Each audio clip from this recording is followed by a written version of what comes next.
Imagine rising from humble beginnings to become the world's first billionaire, amassing a fortune so vast that it still influences global markets to this day.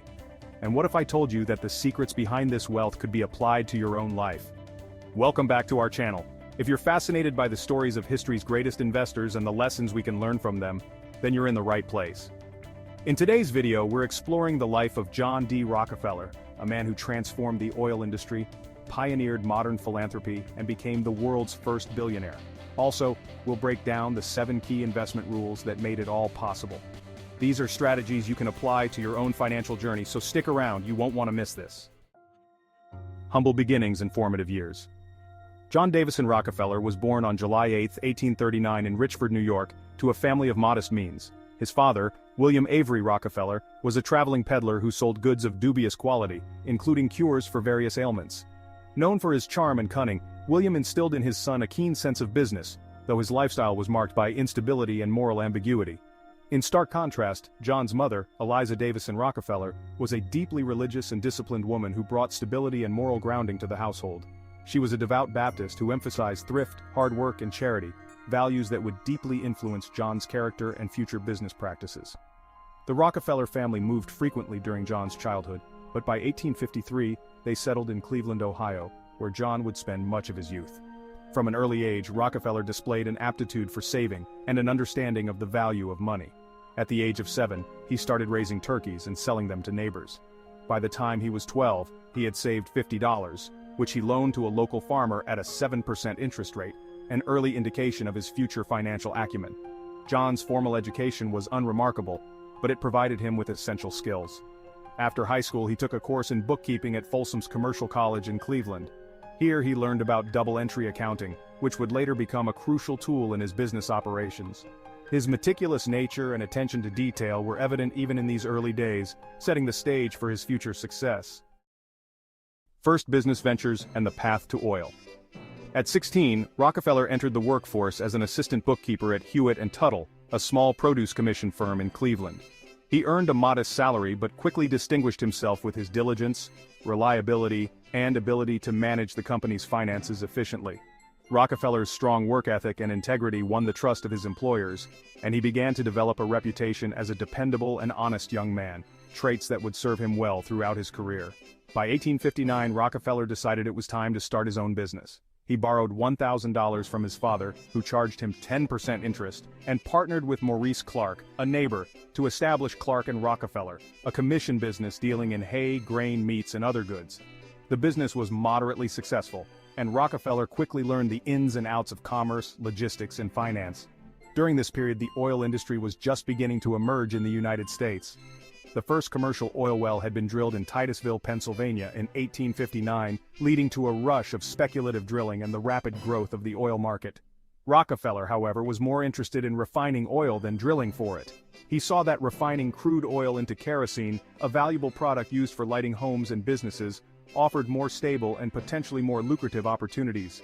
In 1863, Rockefeller and several partners invested in a small oil refinery in Cleveland. This venture marked his entry into the oil industry and the beginning of a business empire that would transform him into the world's first billionaire. Rockefeller quickly recognized the importance of efficiency and quality in the refining process. He implemented strict cost controls and sought ways to improve the yield from each barrel of crude oil, reducing waste and maximizing profits. The birth of Standard Oil. In 1870, at the age of 31, Rockefeller founded the Standard Oil Company with several partners, including his brother William Rockefeller. From the outset, Rockefeller was determined to build Standard Oil into the dominant player in the burgeoning oil industry. He pursued a strategy of aggressive expansion, acquiring refineries in Cleveland and beyond, and integrating his operations vertically to control every aspect of production, from extraction to distribution. Rockefeller's business model was groundbreaking. He understood that by controlling the supply chain, he could reduce costs, improve efficiency, and ensure the consistent quality of his products. Standard Oil not only refined oil but also manufactured its own barrels, built pipelines, and even owned the retail outlets that sold kerosene. This level of vertical integration was unprecedented and gave Standard Oil a significant competitive advantage. One of Rockefeller's most controversial but effective strategies was his ability to negotiate favorable shipping rates with railroads. He offered railroads consistent, high-volume business in exchange for rebates on shipping costs. This arrangement allowed Standard Oil to transport its products at lower costs than its competitors, further cementing its dominance. These practices, while legal at the time, would later come under intense scrutiny and contribute to the public perception of Rockefeller as a ruthless monopolist. By the late 1870s, Standard Oil controlled approximately 90% of the refining capacity in the United States, making it the most powerful company in the country. Rockefeller's methods were both admired and feared. His ability to drive competitors out of business through price cutting and consolidation earned him the moniker of the most hated man in America, but it also made him immensely wealthy. Standard Oil's dominance did not go unchallenged. The company's business practices, particularly its use of rebates and other strategies to stifle competition, attracted the attention of regulators and the public. The Sherman Antitrust Act of 1890, the first federal law to limit monopolistic practices, was passed in part as a response to the power wielded by Standard Oil and similar companies. In 1911, after years of legal battles, the U.S. Supreme Court ruled that Standard Oil was an illegal monopoly and ordered it to be broken up into 34 separate companies. These companies included well-known names such as Exxon, Mobil, Chevron, and Amoco, which continued to thrive independently. Despite the breakup, Rockefeller's wealth did not diminish. In fact, the value of his holdings in these new companies increased, making him even richer. At the time of his death in 1937, Rockefeller's fortune was estimated to be around $1.4 billion, equivalent to over $30 billion today. He remains one of the richest individuals in history, with a fortune that would rival even today's wealthiest billionaires when adjusted for inflation. While Rockefeller's business practices were often criticized, his philanthropy was widely praised and had a lasting impact on American society and beyond. Rockefeller believed in the concept of stewardship, the idea that his vast wealth was entrusted to him not just for personal use, but for the benefit of society. This belief was rooted in his religious upbringing and was a driving force behind his charitable activities. Rockefeller's approach to philanthropy was methodical and innovative. In 1891, he hired Frederick T. Gates, a former Baptist minister, to oversee his charitable giving. Gates helped Rockefeller focus his philanthropy on areas where it could have the greatest long-term impact. Together, they developed the concept of scientific philanthropy, which emphasized careful planning, research, and the application of business principles to charitable work.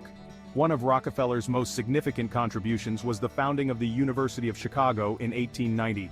He donated more than $80 million to the university, helping it to become one of the leading educational institutions in the world.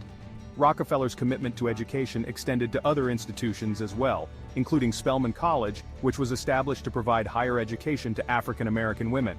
In 1913, Rockefeller established the Rockefeller Foundation, which became one of the most important philanthropic organizations in history. The foundation's mission was to promote the well-being of humanity around the world, and it focused on areas such as public health, education, and scientific research. The foundation played a key role in funding the development of vaccines, eradicating diseases like hookworm and yellow fever, and supporting agricultural research that led to the Green Revolution. Rockefeller's philanthropic legacy is still felt today through the institutions he founded and the causes he supported. His approach to giving, characterized by strategic investment and a focus on long-term impact, set a new standard for philanthropy and influenced generations of philanthropists to come. As promised, here are the 7 key investment rules that made it all possible. Relentless focus on efficiency and cost control. Rockefeller's success was largely due to his obsession with minimizing waste and maximizing efficiency. He believed that controlling costs and improving productivity were the keys to profitability. Whether negotiating lower transportation rates or refining oil more efficiently, Rockefeller always sought ways to do more with less. This principle of operational efficiency is a timeless lesson for businesses and investors alike. Invest in what you know and understand. Rockefeller's rise in the oil industry was no accident. He understood the oil business deeply, particularly the refining process, and he avoided speculating in areas where he lacked expertise. This focus on investing in what you know is a fundamental principle that has guided successful investors throughout history. Understanding the business or asset you are investing in reduces risk and increases the likelihood of success. Reinvest profits to fuel growth. From the very beginning of his career, Rockefeller was disciplined about reinvesting his profits back into his business. Rather than taking profits out for personal use, he used them to expand Standard Oil, acquire competitors, and build a vertically integrated empire. This practice of reinvesting profits is crucial for compounding wealth and achieving long-term growth. Leverage strategic partnerships. Rockefeller was a master of forging strategic partnerships that enhanced his business. By negotiating favorable terms with railroads, he secured lower shipping costs, giving him a competitive edge. He also formed alliances with suppliers, distributors, and other businesses to create a network that supported Standard Oil's dominance. Strategic partnerships can provide mutual benefits and create synergies that drive growth and profitability. Diversify to protect and grow wealth. While Rockefeller is best known for his success in the oil industry, he also invested in a wide range of other industries including banking, real estate, and railroads. This diversification helped him mitigate risk and protect his wealth from the volatility of any single industry. Diversifying investments is a key strategy for managing risk and ensuring financial stability. Philanthropy as an investment in society. Rockefeller viewed philanthropy not just as a moral duty, but as a strategic investment in the future of society. He believed that by improving public health, education, and scientific research, he was creating a more stable and prosperous society, which would, in turn, benefit future generations. His systematic approach to philanthropy, focused on long-term impact, serves as a model for effective charitable giving. Maintain a long-term vision and patience. One of Rockefeller's greatest strengths was his ability to think long-term. He was willing to make sacrifices in the short term, such as cutting prices or reinvesting profits, to achieve greater gains in the future. His strategic decisions were always aimed at securing the long-term dominance and profitability of Standard Oil. This focus on long-term planning and patience is a vital lesson for investors who seek to build enduring wealth. Rockefeller's principles, focusing on efficiency, investing in what you understand, reinvesting profits, leveraging partnerships, diversifying investments, viewing philanthropy as a strategic investment, and maintaining a long-term vision offer timeless wisdom for anyone looking to succeed in business and investment. His story is not just one of wealth and power, but also of the profound impact that disciplined, strategic actions can have on both personal success and the broader world.